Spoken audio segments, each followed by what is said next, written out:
If you are an international student in USA, your entire life depends on just 3 words: OPT, CPT, and H-1B.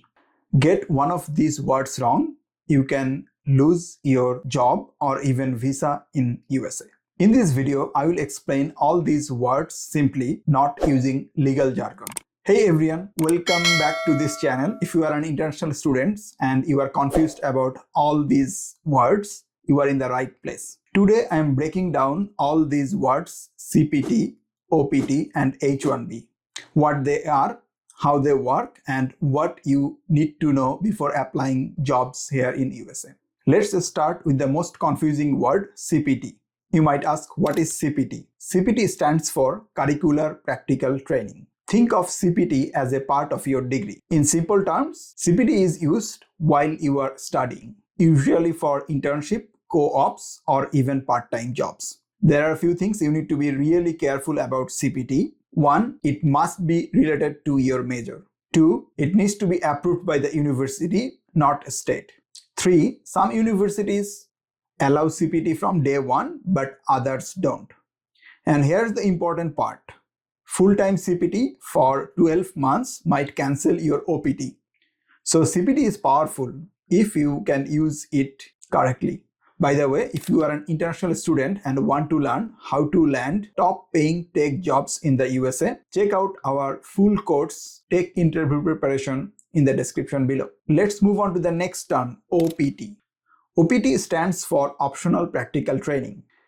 This is when most international students work after graduation. In simple terms, you get 12 months of OPT. If you are in STEM related field, you might get 24 months extension of OPT. You don't need a sponsorship for OPT, but your job must match your degree. OPT is basically the trial period of jobs in the USA. Most students think OPT are safe, but that's not. OPT has an end date, and that's where H-1B comes in. You might ask, what is H-1B? H-1B is a work visa, not a student benefit. There are a few key points you need to remember about H-1B. You need a company sponsorship. H-1B is subject to lottery, and there are only limited number of visas available per year. Usually, you need to apply for H-1B while you are still on OPT. This is the visa allows you to stay longer in the US. But here's the harsh truth. Not all companies sponsor H-1B visa, and not all people get picked up by the lottery. So what is the most typical path for an international student?